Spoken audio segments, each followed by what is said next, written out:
ನಮಸ್ಕಾರ ಬಸ್ಸು, ಎಲ್ರು ಹೇಗಿದ್ದೀರಾ? ಎಲ್ರು ತುಂಬಾ ಚೆನ್ನಾಗಿದ್ದೀರಾ ಅಂತ ಅನ್ಕೋತೀನಿ. ಮಿಸ್ಟರ್ ಕನ್ನಡಿಗ ಯೂಟ್ಯೂಬ್ ಚಾನಲ್ಗೆ ನಿಮ್ಮೆಲ್ಲರಿಗೂ ಮರಳಿ ಸ್ವಾಗತ, ಸುಸ್ವಾಗತ. ಇತ್ತೀಚಿನ ದಿನಗಳಲ್ಲಿ ಇನ್ಸ್ಟಾಗ್ರಾಮ್ ಅಲ್ಲಿ ಕ್ವಾಲಿಟಿ ಕಂಟೆಂಟ್ ಗಳ ಜೊತೆಗೆ ಕಾಂಟ್ರವರ್ಸಿಗಳು ಕೂಡ ತುಂಬಾ ಸೌಂಡ್ ಮಾಡ್ತಿದೆ.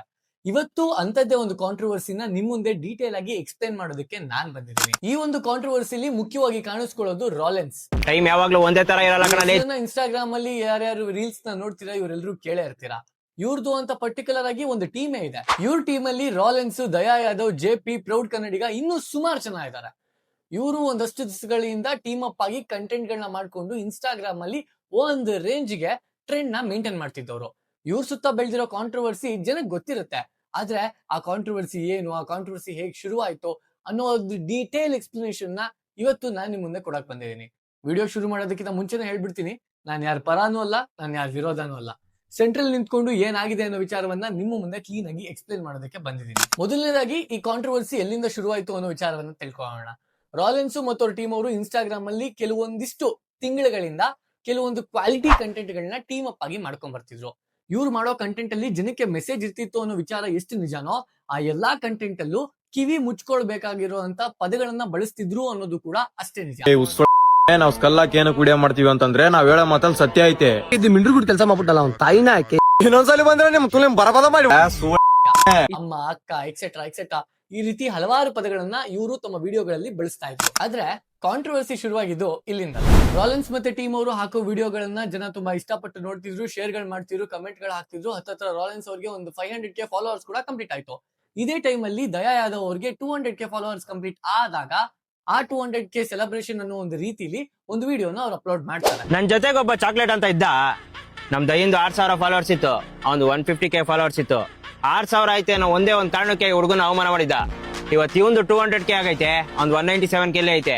ಟೈಮ್ ಯಾವಾಗ್ಲೂ ಒಂದೇ ತರ ಇರಲ್ಲ ಕಣಲೇ ಚೂತ್ಯ. ಆ ವಿಡಿಯೋದಲ್ಲಿ ಯಾರೋ ಇವನ್ಗೆ 6,000 ಜನ ಫಾಲೋವರ್ಸ್ ಇದ್ದಾಗ ಕೊಲಾಬ್ ಕೇಳಿದ್ಕೆ ಏನೋ ಒಂಥರ ಅಂದ್ಬಿಟ್ರು. ಸೊ ಅವನ್ಗೆ ಚಾಲೆಂಜ್ ಮಾಡಿ ಇವತ್ತು ಇವ್ರು ಬೆಳೆದಿದ್ದಾರೆ ಅನ್ನೋ ರೀತಿಲಿ ಅವ್ರಿಗೆ ಒಂದು ಕೆಟ್ಟ ಪದದಲ್ಲಿ ಬೈತಾರೆ. ಇಲ್ಲಿಂದ ಶುರುವಾಗುತ್ತೆ ನೋಡಿ ಈ ಕಾಂಟ್ರವರ್ಸಿ. ಅವ್ರ ಆ ರೀತಿ ಬೈದಿದ್ದು ಇನ್ಸ್ಟಾಗ್ರಾಮ್ ಅಲ್ಲೇ ಕಂಟೆಂಟ್ ಕ್ರಿಯೇಟರ್ ಆಗಿರುವಂತ ಚಾಕ್ಲೇಟ್ ಚಂದು ಅವರು. ಚಾಕ್ಲೇಟ್ ಚಂದು ಅವ್ರಿಗೆ ಬೈದಾದ್ಮೇಲೆ ಇದು ಇವರಿಬ್ಬರ ಮಧ್ಯೆ ಒಂದು ರೈವಲ್ರಿ ಆಗಿ ನಿಂತ್ಕೊಳ್ಳುತ್ತೆ. ಇವ್ರು ಹಾಕಿರೋ ವಿಡಿಯೋಗೆ ಇವ್ರು ರಿಪ್ಲೈ ಕೊಡೋದು, ಇವ್ರು ಹಾಕಿರೋ ವಿಡಿಯೋಗೆ ಮತ್ತೆ ಇವ್ರು ವಾಪಸ್ ರಿಪ್ಲೈ ಕೊಡೋದು. ಲೇ ಚೂತ್ಯ, ನೀನ್ ನನ್ನ ಚೂತ್ಯ ಅಂತಿದ್ಯಾ? ನೀನ್ ನನ್ ಜೊತೆಗಿದ್ದಾಗ ಗೊತ್ತು ಕಣ, ಜೊತೆಗಿದ್ದವ್ರಿಗೆಲ್ಲ ಯಾರು ಚೂತ್ಯ ಅಂತ. ಏನೋ 6,000 ಫಾಲೋವರ್ಸ್ ಇದ್ದಾಗ ಅವಮಾನ ಮಾಡಿದ್ನ. ಮತ್ ಇವ್ನ ಯಾರ ನನ್ನ ಜೊತೆಗೆ ವಿಡಿಯೋ ಮಾಡಿರೋದು? ಬಿಡೆ ಇಷ್ಟಕ್ಕೆಲ್ಲ ಸಹಾಯ ಮಾಡ್ತೇನೆ ಕಾಡ್ತೀಯಾ? ಈ ರೀತಿ ಇರ್ಬೇಕಾದ್ರೆ ಈ ಕಾಂಟ್ರವರ್ಸಿಗೆ ಒಂದಷ್ಟು ಜನ ಆ ಕಡೆಯಿಂದ ಈ ಕಡೆಯಿಂದೆಲ್ಲ ಬಂದು ಸೇರ್ಕೊಂಡು ಇವ್ರ ಜೊತೆಗೆ ಮುಂಚೆ ಚೆನ್ನಾಗಿದ್ದವರು ಈಗ ದೂರ ಆಗಿರೋರು ಈ ಒಂದು ವಿಚಾರವನ್ನ ಹೈಲೈಟ್ ಮಾಡಿ ಯಾರ್ಯಾರಿಂದ ಬಂದಿದ್ರು, ಫಾಲೋವರ್ಸ್ ಬಂದ್ಮೇಲೆ ಯಾರು ಯಾವ ರೀತಿ ಬದಲಾದ್ರು, ಈ ಎಲ್ಲಾ ವಿಚಾರವನ್ನ ಇಟ್ಕೊಂಡು ಎಲ್ಲ ಸ್ಕಲ್ ಹಾಕೊಂಡು ವಿಡಿಯೋ ಮಾಡಕ್ ಸ್ಟಾರ್ಟ್ ಮಾಡಿ. ಲೇ ಗಡ್ಡಪ್ಪ, ಏನಂತ ಅಂದೆ? 500K ರೀಚ್ ಗೋಸ್ಕರ ಅವ್ನ್ ಇಟ್ಕೊಂಡ್ ಬೆಳೆ ಬೇಯಿಸ್ಕೊತಾ ಇದೀನ. ಲೇ ಮೆನ್ ಹೋಗ್ ಕೇಳು, ಇದೇ 2022 ಸ್ಟೋರಿ ಹಾಕಿ ಕೊಲೆ ಅಕ್ಸೆಪ್ಟ್ ಮಾಡಿ ಅಂತ ಕೇಳ್ತಾ ಚೂತಿಯ ಅವನು. ಎಸ್ಪೆಷಲಿ ಹೇಳ್ಬೇಕು ಅಂದ್ರೆ ರಾಲೆನ್ಸ್ ಅಂಡ್ ಟೀಮ್ ಅವ್ರಿಗೆ ಸ್ಕಲ್ ಹಾಕೊಂಡು ವಿಡಿಯೋ ಮಾಡೋದು ಒಂಥರ ಟ್ರೇಡ್ ಮಾರ್ಕ್ ಅಂತಾನೆ ಹೇಳ್ಬೋದು. ಇವರು ಈ ಕಾಂಟ್ರವರ್ಸಿಗೆ ಎಂಟರ್ ಆದ್ಮೇಲೆ ಈ ಸ್ಕಲ್ ಟ್ರೇಡ್ ಮಾರ್ಕ್ ನ ಎಲ್ರು ತಗೊಂಡು ಅವ್ರವ್ರ ವಿಡಿಯೋದಲ್ಲಿ ಸ್ಕಲ್ ನ ಹಾಕೊಂಡು ಇವ್ರಿಗೆ ರಿಪ್ಲೈ ವಿಡಿಯೋಸ್ ನ ಕೊಡ್ತಿದ್ರು. ಇವ್ರು ಹಾಕ್ತಿದ್ದ ಸ್ಕಲ್ ವಿಡಿಯೋಸ್ ಗಳು ತುಂಬಾ ಕಡೆ ಟ್ರೋಲ್ ಕೂಡ ಆಗಿದೆ. ಇಲ್ಲಿ ಕಾಂಟ್ರವರ್ಸಿ ಏನ್ ಬಂತು ಗುರು ಅಂತ ಕೇಳ್ತಿದ್ರಾ? ಇವ್ರ ವಿಡಿಯೋ ಮಾಡಿದ್ದು ತಪ್ಪಲ್ಲ, ಇವ್ರ ರಿಪ್ಲೈ ಕೊಟ್ಟಿದ್ದು ತಪ್ಪಲ್ಲ. ಆದ್ರೆ ಆ ಎರಡೂ ವಿಡಿಯೋದಲ್ಲಿ ಅವ್ರು ಬಳಸಿದ ಭಾಷೆ ಇತ್ತಲ್ಲ, ಆ ಕೆಟ್ಟ ಪದಗಳಿತ್ತಲ್ಲ, ಅದು ಇಲ್ಲಿ ತುಂಬಾ ತಪ್ಪಾಯ್ತು. ಯಾವಾಗ ಚಾಕ್ಲೇಟ್ ಚಂದು ಅವರು ಮತ್ತೆ ಇನ್ನಿತರರು ರಾಲೆನ್ಸ್ ಅವ್ರಿಗೆ ಟಾರ್ಗೆಟ್ ಮಾಡಿ ವಿಡಿಯೋಗೆ ರಿಪ್ಲೈ ಕೊಟ್ಟು ಅವರು ವಿಡಿಯೋ ಹಾಕಿದ್ರು, ಆಗ ರಾಲೆನ್ಸ್ ಅವರ ಫ್ಯಾನ್ ಫಾಲೋಯಿಂಗ್ ಅವರು ಎಲ್ಲ ನಿಂತ್ಕೊಂಡು ಅವರು ಸ್ಕಲ್ ವಿಡಿಯೋಗಳು ಹಾಕಿ ಇವ್ರಗಳಿಗೆ ಬೈಯೋ ತರ ಪ್ರಚೋದನಕಾರಿ ವಿಡಿಯೋಗಳನ್ನ ಹಾಕೋದಕ್ಕೆ ಶುರು ಮಾಡಿದ್ರು. ಈ ಒಂದು ಟೈಮ್ ಅಲ್ಲಿ ಕೆಟ್ಟ ಪದಗಳ ಬಳಕೆ ಇನ್ಸ್ಟಾಗ್ರಾಮ್ ಅಲ್ಲಿ ಅತಿ ಹೆಚ್ಚಾಗಿ ಹರಿದಾಡೋಕೆ ಶುರುವಾಯಿತು ಅನ್ನೋದು ಇನ್ಸ್ಟಾಗ್ರಾಮ್ ನೆಟ್ಟಿಗರ ಒಂದು ವಾದ ಆಗಿದೆ. ಅತಿಯಾದ್ರೆ ಅಮೃತನು ವಿಷ ಅನ್ನೋ ಒಂದು ಮಾತಿದೆ. ಅದೇ ರೀತಿ ರಾಲೆನ್ಸ್ ಅವರು ಹಾಕಿದ ವಿಡಿಯೋಗಳನ್ನ ಶುರುವಲ್ಲಿ ಜನರು ಹೇಗೆ ಎಂಜಾಯ್ ಮಾಡ್ತಿದ್ರೋ, ಬರ್ತಾ ಬರ್ತಾ ಅವ್ರ ವಿಡಿಯೋದಲ್ಲಿ ಅವ್ರು ಯೂಸ್ ಮಾಡ್ತಿದ್ದ ಕೆಟ್ಟ ಪದಗಳ ಮೇಲೆ ಜನರಿಗೆ ಒಂದು ಅಸಮಾಧಾನ ಕೂಡ ಶುರುವಾಗೋದಕ್ಕೆ ಸ್ಟಾರ್ಟ್ ಆಗುತ್ತೆ. ಈ ಮಧ್ಯದಲ್ಲಿ ರಾಲೆನ್ಸ್ ಮತ್ತೆ ಚಾಕ್ಲೇಟ್ ಚಂದು ಮತ್ತೆ ಇನ್ನಿತರರಿಗೆ ಇದ್ದ ಒಂದು ಕಾಂಟ್ರವರ್ಸಿನ ಎಂಡ್ ಮಾಡ್ಬಿಡೋಣ, ಬೇಡ, ಜನ ನಮಗೆ ತುಂಬಾ ಪ್ರೀತಿ ಕೊಟ್ಟಿದ್ದಾರೆ, ಈ ಪ್ರೀತಿನ ನಾವು ಮಿಸ್ಯೂಸ್ ಮಾಡ್ಕೊಳ್ಳೋದು ಬೇಡ ಅನ್ನೋ ಒಂದು ರೀತಿಲಿ ಕಾಂಟ್ರವರ್ಸಿನ ಎಂಡ್ ಮಾಡೋಣ, ನಮ್ಮನ್ನ ಫಾಲೋ ಮಾಡೋರು ಕೂಡ ಈ ಕಾಂಟ್ರವರ್ಸಿನ ಮುಂದುವರಿಸಬೇಡಿ, ಯಾರಿಗೂ ಕೂಡ ಬೈಬೇಡಿ ಅಂತ ರಾಲೆನ್ಸ್ ಅಂಡ್ ಟೀಮ್ ಅವರು ಒಂದು ವಿಡಿಯೋ ಹಾಕಿ ಸುಮ್ಮನಾಗ್ತಾರೆ. ಆದ್ರೆ ಇಲ್ಲಿಂದ ಶುರುವಾಗುತ್ತೆ ನೋಡಿ ಅಸ್ಲಿ ಆಟ. ರಾಲೆನ್ಸ್ ಅವರು ತಮ್ಮ ವಿಡಿಯೋದಲ್ಲಿ ಹೆಣ್ಣುಮಕ್ಕಳ ಬಗ್ಗೆ ಅಸಭ್ಯವಾಗಿ ಮಾತಾಡಿದ್ದಾರೆ ಅಂತ ಕೆಲವೊಂದಿಷ್ಟು ಕನ್ನಡ ಪರ ಹೋರಾಟ ಸಂಘಟನೆಗಳು ರಾಲೆನ್ಸ್ ಅವರ ಮೇಲೆ ಆರೋಪ ಮಾಡಿ, ನೀವು ಈ ರೀತಿ ನಿಮ್ಮ ವಿಡಿಯೋಗಳಲ್ಲಿ ಹೆಣ್ಣು ಮಕ್ಕಳ ಬಗ್ಗೆ ತುಂಬಾ ಅಸಭ್ಯವಾಗಿ ಮಾತಾಡಿದ್ರ, ತುಂಬಾ ಕೆಟ್ಟದಾಗಿ ಮಾತಾಡಿದ್ರ, ನಿಮ್ಮ ಮನೆ ಹೆಣ್ಮಕ್ಳ ಬಗ್ಗೆ ಈ ರೀತಿ ಮಾತಾಡಿದ್ರೆ ಸುಮ್ಮನಿರ್ತೀರಾ? ನಿಮ್ಮ ಮನೆ ಹೆಣ್ಮಕ್ಳಿಗೆ ತಗೊಂಡೋಗಿ ವಿಡಿಯೋ ತೋರಿಸಿ ನಾನು ಈ ರೀತಿ ಮಾತಾಡಿದೀನಿ ಅಂತ ಅವ್ರು ಖುಷಿ ಪಡ್ತಾರಾ, ಅಥವಾ ನಿಮ್ಮ ಅಪ್ಪ ಅಮ್ಮಂಗ್ ತಗೊಂಡೋಗಿ ಹೇಳಿ ನಾನು ಈ ತರ ಬೈದ್ ಬಿಟ್ಟೆ ಅಂತ ಅವ್ರು ಏನಂತಾರೆ ಅಂತ ಕೇಳಿಸ್ಕೊಳ್ಳಿ ಅನ್ನೋ ರೀತಿಗಳಲ್ಲಿ ಮಾತಾಡಿ. ನೀನ್ ಇದೇ ರೀತಿ ಏನಾದ್ರು ವಿಡಿಯೋಗಳನ್ನ ಮಾಡಿದ್ರೆ ನಿನ್ ಮನೆ ಮುಂದೆ ಬಂದು ನಿನ್ ಮುಖಕ್ಕೆ ಬಸಿ ಬೆಳಿತೀವಿ, ನಿನ್ ಮನೆ ಮುಂದೆ ಜನರಿಗೆ ಕರ್ಕೊಂಡ್ಬಂದು ಧರಣಿ ಮಾಡ್ತೀವಿ. ಒಂದು ಅಪೋಸಿಷನ್ ಕನ್ನಡ ಪರ ಹೋರಾಟ ಸಂಘಟನೆಗಳಿಂದ ರಾಲೆನ್ಸ್ ಅವ್ರ ಮೇಲೆ ಬಂದಾಗ ರಾಲೆನ್ಸ್ ಅವರು ಒಂದು ವಿಡಿಯೋ ಹಾಕ್ತಾರೆ, ಇನ್ ಮೇಲೆ ವಿಡಿಯೋ ಮಾಡೋದಿಲ್ಲ ಅನ್ನೋ ಒಂದು ಮಾತನ್ನ ಹೇಳ್ತಾರೆ. ಇವರು ಈ ರೀತಿ ವಿಡಿಯೋ ಮಾಡೋದನ್ನ ನಿಲ್ಲಿಸ್ತೀನಿ ಅಂತ ಹೇಳಿದಾಗ ಕೆಲವೊಂದಿಷ್ಟು ಇನ್ಸ್ಟಾಗ್ರಾಮ್ ಅಲ್ಲಿ ಇರೋ ಕ್ರಿಯೇಟರ್ಗಳು ಇವರ ಸಪೋರ್ಟ್ ಗೆ ಬಂದು ನಿಂತ್ಕೋತಾರೆ. ಒಂದಷ್ಟು ದಿನಗಳ ಕಾಲ ಇವರು ಮತ್ತೆ ಇವರ ಟೀಮ್ ಎಂಟೈರ್ ಏನು ಬ್ಲಡ್ ಲೈನ್ ಅಂತ ಒಂದು ಟೀಮ್ ಇದೆ ಅಲ್ಲ, ಆ ಟೀಮಿನ ವಿಡಿಯೋಗಳು ನಿಂತು ಹೋಗ್ತವೆ. ಇವ್ರು ಈ ವಿಡಿಯೋ ಹಾಕಿದ್ಮೇಲೆ ಇನ್ನೊಂದಿಷ್ಟು ಕನ್ನಡ ಪರ ಹೋರಾಟ ಸಂಘಟನೆಗಳು ಇವರು ನೇರವಾಗಿ ನಮ್ಮನ್ನೇ ಪಾಯಿಂಟ್ ಔಟ್ ಮಾಡಿ ನಮ್ಮ ಮೇಲೆ ಗೂಬೆ ಕೂರಿಸ್ತಿದ್ದಾರೆ ಅಂತ ಅದೊಂದಿಷ್ಟು ಮಾತುಕತೆಗಳನ್ನೆಲ್ಲ ಮುಗಿಸಿ ಈಗ ರಾಲೆನ್ಸ್ ಅವರು ಮತ್ತೆ ವಿಡಿಯೋ ಮಾಡೋದಕ್ಕೆ ಶುರು ಮಾಡಿದ್ದಾರೆ. ಇವರು ಈಗ ಮಾಡ್ತಿರೋ ವಿಡಿಯೋಗಳಲ್ಲಿ ಜನರಿಗೆ, ಹೆಣ್ಣು ಮಕ್ಕಳಿಗೆ ತುಂಬಾ ಅತಿ ಹೆಚ್ಚಾಗಿ ಮರ್ಯಾದೆ ಕೊಡ್ತಿದ್ದಾರೆ. ಅದು ಮರ್ಯಾದೆ ಕೊಟ್ಟಂಗೆ ಕಾಣ್ತಿಲ್ಲ. ಶಾಲ್ ಸುತ್ಕೊಂಡು ಯಾರು ಮರ್ಯಾದೆ ಕೊಡಿ ಅಂತ ಹೇಳಿದಾರಲ್ಲ ಅವ್ರಿಗೆ ಸುತ್ಕೊಂಡು ಹೊಡೆದಂಗ್ ಕಾಣ್ತಿದೆ.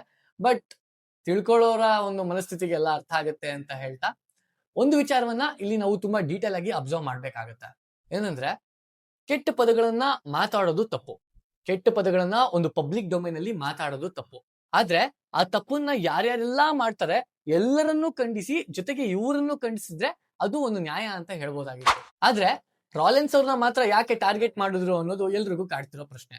ಈ ರೀತಿ ಕೆಟ್ಟ ಪದಗಳನ್ನ ಬಳಸೋದ್ರಿಂದ ಅಥವಾ ಹೆಣ್ಣು ಮಕ್ಕಳ ಬಗ್ಗೆ ಕೆಟ್ಟದಾಗಿ ಮಾತಾಡೋದ್ರಿಂದ ಸಮಾಜಕ್ಕೆ ಏನೊಂದು ಅಭಿಪ್ರಾಯ ಕೊಡ್ತೀರಾ ಅನ್ನೋದು ಕನ್ನಡ ಪರ ಹೋರಾಟಗಾರರ ಸಂಘಟನೆಗಳ ಒಂದು ಪ್ರಶ್ನೆ ಆಗಿದ್ರೆ, ನಾವ್ ಹೇಳೋದೇನಪ್ಪಾ ಅಂದ್ರೆ ನರಸಿಂಹರಾಜು ಬಳ್ಳಾಪುರ ಅವರ ಕಾಮಿಡಿ ನೋಡಿ ಕರ್ನಾಟಕದಲ್ಲಿ ತುಂಬಾ ಜನ ನಗ್ತಾರೆ.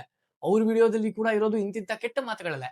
ಜನ ಯಾವ ಒಂದು ವಿಚಾರದಲ್ಲಿ ಖುಷಿ ಪಡ್ತಾರೋ ಅಥವಾ ಎಂಜಾಯ್ ಮಾಡ್ತಾರೋ ಆ ವಿಚಾರ ಸರಿ, ಯಾವ ವಿಚಾರದಲ್ಲಿ ಜನ ಅವರು ಕೂಡ ಇನ್ಸ್ಪೈರ್ ಆಗಿ ವಿಡಿಯೋಗಳನ್ನ ಮಾಡೋದಕ್ಕೆ ಶುರು ಮಾಡ್ತಾರೆ ಅಂತದ್ದು ತಪ್ಪು. ಇಲ್ಲಿ ಯಾರು ಕೂಡ ರಾಲೆನ್ಸ್ ಮತ್ತೆ ಅವ್ರ ಟೀಮ್ ಅನ್ನ ಪರ ವಹಿಸ್ಕೊಂಡು ಮಾತಾಡ್ತಿಲ್ಲ. ಯಾಕಂದ್ರೆ ಪಬ್ಲಿಕ್ ಡೊಮೈನ್ ಅಲ್ಲಿ ಯಾರಾದ್ರೂ ಆ ರೀತಿ ಅಸಭ್ಯವಾಗಿ ಮಾತಾಡಿದ್ರೆ ಅದು ಖಂಡಿತ ತಪ್ಪು.